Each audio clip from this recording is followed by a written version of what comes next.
اشرح لي صدري ويسر لي امري واحلل عقدة من لساني يفقهوا قولي.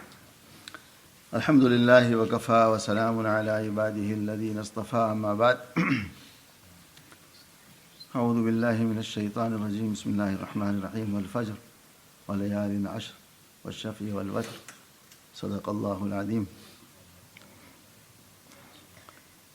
پچھلے سال بھی میں نے یہ بات عرض کی تھی، مگر سال کے بعد کون یاد رکھتا ہے، تو چلو اچھا موقع بھی ہے. ان 10 راتوں کے بارے میں 2-4 باتیں عرض کر دوں. اللہ پاک نے قرآن کریم میں قسم کھائی ہے، فجر کی قسم، والفجر ولیال عشر، 10 راتوں کی قسم. دیکھو اللہ حق تعالیٰ کو قسم کھانے کی ضرورت کوئی نہیں. من اصدق من اللہ قیلا، اللہ سے بڑھ کر سچا کون ہے؟ اللہ پاک بعض باتوں کو مؤکد کرنے کے لیے، اہمیت کو بیان کرنے کے لیے قسم کھاتے ہیں، اور اللہ کے لیے ہر طرح کی قسم کھانا جائز ہے. اللہ کسی کی قسم کھاتے ہیں، آسمان کی اللہ کبھی قسم کھاتے ہیں، والسماء، زمین کی، پہاڑوں کی. آپ ساسم کی ذات اقدس کی قسم بھی کھائی ہے. تو یہاں بھی اللہ نے قسم کھائی ہے، فجر کی قسم اور 10 راتوں کی قسم. یہ 10 راتیں یہ ہیں. نبی پاک صلی اللہ علیہ وسلم نے اس آیت کی شرح میں تشریح میں خود فرمایا. مسند احمد بن حنبل کی روایت ہے کہ اس 10 راتوں سے مراد ذی الحجہ کی اوائل کی 10 راتیں ہیں. یہ بہت بابرکت راتیں ہیں. ان راتوں کو آدمی ضائع نہ کرے. دیکھو آج کل تو بہت چھوٹی چھوٹی راتیں ہیں، چند گھنٹے کی رات ہے. اگر ہمارے سارے مصلی حضرات مغرب سے عشاء تک اعتکاف کر لیں مسجد میں، بس شاید آدھا گھنٹہ، نماز کے بعد اوابین پڑھو گے نا تو آدھا گھنٹہ رہے گا. بس کچھ تلاوت کر لو، دعا کر لو. بہت بابرکت رات ہے، اللہ موقع دے سارا تسبیح پڑھ لو. 10 راتیں ہیں. شب قدر کے برابر عبادت ہے، کوئی معمولی بات ہے. پتہ نہیں ہمیں شب قدر ملتی بھی کہ نہیں. رمضان میں تو پورے سال گھومتی رہتی ہے، کوئی پتہ نہیں وہ ملتی بھی کہ نہیں. ان راتوں میں اللہ عبادت کی وجہ سے اللہ ہمیں اس رات کا اجر دے دیں گے انشاءاللہ. تو کوشش کرے کہ یہ رات ضائع نہ کرو، کچھ نہ کچھ ضرور کر لو. چھوٹی چھوٹی راتیں ہیں. ہمارا مزاج ایسا بن گیا ہے کہ جب وقت ملا ٹی وی آن کر دیا، بس نیوزوں کے پیچھے اور پتہ نہیں کیا کیا واہیات کے پیچھے. آج کل تو یہ ہمارے ہاتھ میں آ گیا نا جو موبائل، اس نے تو ہمارا بیڑا غرق کر دیا ہے. سارا وقت ضائع کر دیتا ہے مسلمانوں کا، انسانوں کا. ان راتوں میں کم سے کم بچو. بابرکت رات میں عبادت کا ثواب زیادہ ہے. بابرکت رات میں گناہوں کا وزر بھی بہت خطرناک ہے. تو آدمی کوئی عبادت نہ کر سکے، کوئی نہیں، عشاء مغرب پڑھ کے سو جائے، کوئی عبادت نہ کرے، لیکن گناہ نہ کرے. گناہ بہت خطرناک ہے. متقی اس کو نہیں کہا جو بہت نیکیاں کرے، بہت اوابین، نوافل، تلاوت نہ. متقی کون ہے؟ جو گناہوں سے بچ جائے. تو بہت اہتمام کرو ان 10 راتوں میں، کم سے کم گناہوں سے آدمی بہت بچے.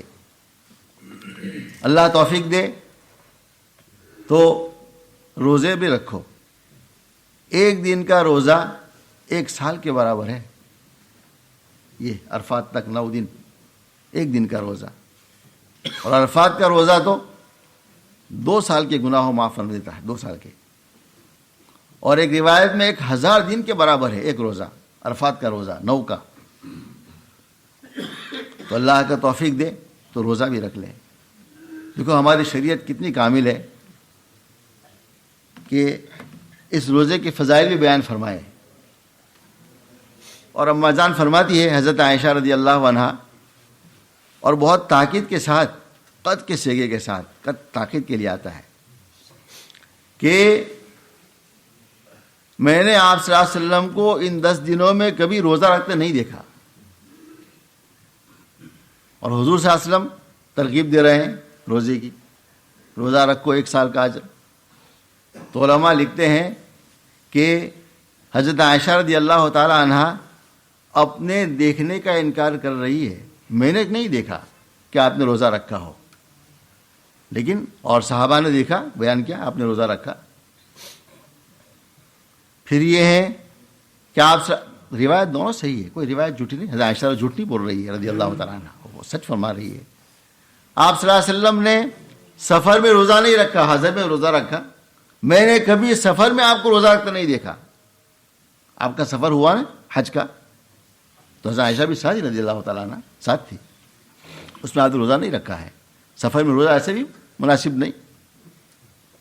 بعض علماء نے اس کی تطبیق دی ہے کہ آپ صلی اللہ علیہ وسلم نے گرمیوں کے دن میں روزہ نہیں رکھا، سردیوں میں روزہ رکھا. دیکھو ہمارے لیے کتنی سہولت ہو گئی، یعنی مشقت کے دن چھوڑ دیا آپ نے. گرمی ہے، لمبے دن ہے، روزہ نہیں رکھا آپ نے. سردی کا زمانہ ہے، چھوٹے دن روزہ رکھ لیا. یورپ والوں کے لیے کتنے سہولت ہو گئی، یہاں بہت لمبے دن آج کا روزہ نہ رکھے، کوئی عرض کی بات نہیں، یہ بھی سنت ہے. آپ نے روزہ نہیں رکھا. کسی کو طاقت ہو رکھ لے، ہمت کی بات ہے رکھ لے، کوئی مسئلہ نہیں. لیکن کوشش کرو کم از کم عرفہ کا روزہ رکھ لو ایک دن کے لیے بس. ایک دن کا روزہ 2 سال کی عبادت کا ثواب ہے، 2 سال کا. اور بعض علماء نے لکھا ہے کہ جو آدمی عرفہ کا روزہ رکھے گا نا، اس کو اس سال موت نہیں آئے گی اس سال. کیوں؟ اس لیے کہ حدیث میں ہے کہ اللہ اس کے 2 سال کے گناہ معاف فرما دیں گے. 1 سال پچھلے، 1 سال اگلے، تو اگلا گناہ کرے گا تو معاف ہوں گے نا. لیکن جب موت ہوگی تو آدمی روزہ رکھے گا نہیں، بھی چھوڑ دو. جس دن موت ہو جائے گی جس سال، تو اللہ اس کو محروم کر دیں گے. اس لیے کہ وہ اللہ موت تو وقت ہے. تو بہرحال کوشش کرے کہ ان 10 دنوں میں خوب عبادت کرے، گناہوں سے بہت بچے. روزے کا اہتمام اگر ہو سکے ضرور کرے، اور تکبیرات شروع کر دے. تکبیرات تو کل سے ہی، آج سے ہی. جن کا چاند ہو گیا ہے نا، وہ آج سے تکبیر شروع کر دے. باہر چلتے پھرتے، بیڈ میں، سفر میں، بازاروں میں، تکبیرات. یہ سب سے ان 10 دنوں میں سب سے افضل عمل تکبیر ہے. اللہ اکبر، اللہ اکبر، لا الہ الا اللہ، اللہ اکبر، اللہ اکبر وللہ الحمد. ہمارے اکابر صحابہ اور تابعین حضرات نوافل کے بعد بھی پڑھتے تھے. وہ 23 نماز میں تو واجب ہے نا، عید کے ساتھ 24 وہ علیحدہ ہے. لیکن ابھی ہم 10 دن جو نماز پڑھیں گے نا، ہر نماز کے بعد چپکے سے، جہر کے ساتھ، زور سے نہیں. سلام پھیرا، چپکے سے پڑھو اللہ اکبر، اللہ اکبر، لا الہ الا اللہ. سنت پڑھی، سنت بعد پڑھو اللہ اکبر، اللہ اکبر، لا الہ الا اللہ. نوافل پڑھے، نوافل کے بعد پڑھو. وطر پڑھے، وطر کے بعد پڑھو. گاڑی میں سفر کر رہے ہیں، سبحان اللہ سخرنا، دعا پڑھ لو، اللہ اکبر، اللہ اکبر، لا الہ الا اللہ. بازار جاؤ، اللہ اکبر، اللہ اکبر. مینا میں حدیث میں ہے کہ صحابہ رضی اللہ عنہم، حضرت ابو ہریرہ، حضرت ابن عمر رضی اللہ عنہما بازار جاتے تھے ان ایام میں، اور جا کر زور سے تکبیر پڑھتے. تو بازار والے بھی پڑھتے تکبیر، تو بازار تکبیروں سے گونج جاتا. ہمارے بازار تو عیاشوں سے گونجتے ہیں نا، صحابہ کے زمانے میں بازار تکبیروں سے گونج جاتا تھا. مینا میں بھی لکھا ہے کہ حضرت عبداللہ بن عمر رضی اللہ مینا کے میدان میں اپنے خیمے میں تکبیر پڑھتے زور سے. تو باہر والے سنتے نا تو وہ بھی پڑھتے، ان کو سنا وہ پڑھتے. پورا مینا گونج جاتا تکبیر سے، پورا مینا. تو صرف وہ تکبیر تھی 3-4 دن کے لیے نہیں ہے، پورے 10 دن کے لیے ہے تکبیر. اس کا خوب ورد کرو، آج سے شروع کر دو اس کو. ہر نماز کے بعد چلتے پھرتے، اٹھتے بیٹھتے، سب سے افضل ذکر یہ ہے اللہ اکبر، اللہ اکبر. تکبیر بھی عجیب و غریب ہے، کیسے اللہ کی عظمت اس میں اللہ نے بیان فرمائی ہے. تو ایک تو یہ اہتمام کرو کہ رات کو عبادت، مغرب سے عشاء چھوٹا سا وقت ہے مختصر. ہر مسلمان اہتمام کرے نمازی کہ جماعت سے نماز پڑھے، گھر پہ نہیں، تنہا نماز نہیں. تنہا نماز مجبوری کی ہے. جماعت کی نماز سنت مؤکدہ، وفی روایہ واجب ہے.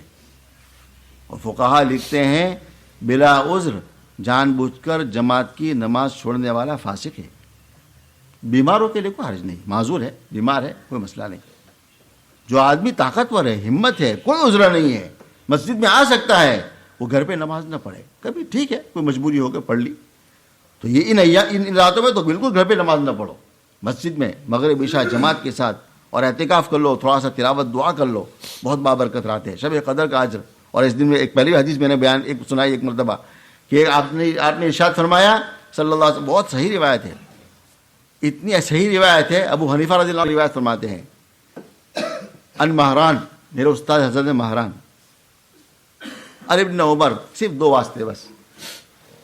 میرے استاد ابھی فرماتے، میرے استاد حضرت مہران، ان کے استاد حضرت عبداللہ بن عمر، وہ فرماتے اللہ عنہ، جو آدمی من صلی 4 رکعات بعد صلاۃ العشاء فی روایہ فی المسجد، جو آدمی عشاء کی نماز کے بعد 4 رکعت نفل نماز ایک سلام کے ساتھ، سلام نہ پھر 4 رکعت ایک ساتھ پڑھ لے.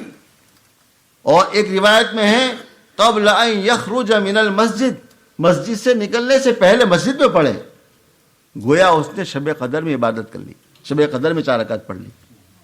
4 رکعت یہ پڑھ لیا کرو عشاء کی نماز کے بعد. تھوڑا سا عمل ہے، چند راتیں ہیں میرے دوست، ہم سب کو مرنا ہے، آخرت میں اللہ کے پاس جانا ہے. یہ اعمال ہمارے ساتھ، ساری دنیا کی دولتیں، کوٹھیاں اور گاڑیاں سب یہاں رہ جانی، کوئی چیز ساتھ نہیں جائے گی، جائیں گے ہمارے اعمال اپنے ساتھ بس. تو اعمال کا اہتمام کر لو، روزے کا اہتمام کر لو. میں نے اس دن رات کو کہہ بھی دیا تھا، بہت سے نے انشاءاللہ عمل کر بھی لیا ہوگا، کہ ایک حدیث کا حکم یہ بھی ہے، اور یہ بہت صحیح مسلم شریف کی روایت ہے، بلکہ سب کی روایت، بخاری کے علاوہ سب نے روایت کی اس کو، مسلم، ترمذی، ابو داؤد، نسائی، ابن ماجہ، سب نے روایت کیا. آپ نے ارشاد فرمایا صلی اللہ علیہ وسلم، جو آدمی قربانی کرنا چاہے نا، وہ قربانی سے پہلے 10 دن چاند نظر آنے کے بعد بال ناخن کچھ نہ کاٹے. بس. کیوں؟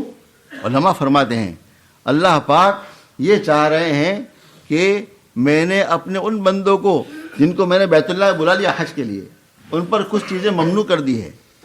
احرام میں ممنوع ہے نا، بال کاٹنا، ناخن کاٹنا، خوشبو لگانا. میں ان بندوں کو جو حج میں نہیں گئے ہیں، اپنے گھر پر رہ رہے ہیں، ان کو بھی کچھ چیزیں روک لیتا ہوں، یہ بھی نہ کرے. کیوں؟ ان کی مشابہت اختیار ہو جائے. اور اللہ چاہتے ہیں جو انوار اللہ پاک حجاج کو دینا چاہتے ہیں ہمیں اللہ عطا فرما دے.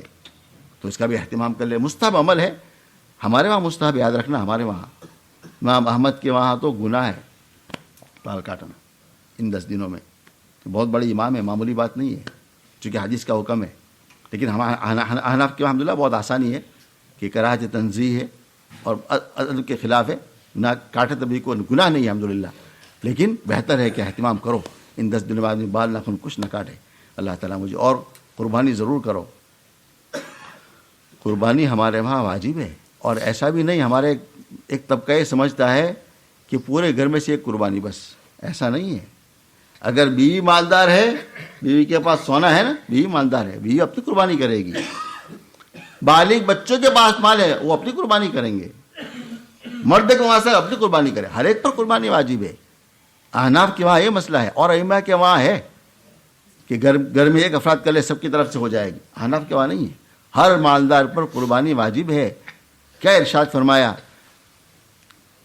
من وجد سعہ، جس آدمی کو طاقت ہو، لأن یضحی، کہ وہ قربانی کر سکے، فلم یضحی، پھر قربانی نہ کی، فلم یحضر مصلانا، وہ ہمارے عیدگاہ کے قریب بھی نہ آئے. سخت وعید بیان فرمائے، عیدگاہ کے ہم سے ناراض ہمارے قریب نہ آئے. آج کا احناف فرماتے ہیں واجب ہے قربانی، قربانی ضرور کرو. اللہ نے موقع دیا ہے، یہاں کرو. اتنی طاقت نہیں، ہندوستان میں بہت سستی قربانیاں ہیں، 20 پاؤنڈ کا ایک حصہ ہے، وہاں بھیج دو، ہماری قربانی تو ہو جائے گی نا، اللہ ہمیں اجر دے گا. اور ایک بات میں اور کر دوں، ہم قربانی کرتے ہیں نا، آپ صلی اللہ علیہ وسلم کی طرف سے بھی کرے، ضرور کرنی چاہیے، ہم کا حق ہے. صحابہ کی طرف سے بھی کرو، صحابہ کا بھی بہت محبت حق ہے. صحابہ کی وجہ سے ہمیں دین ملا ہے، ان کو بھی نہ بھولو. ہمیں اللہ عمل کی توفیق دے. سبحان اللہ، سبحان اللہ.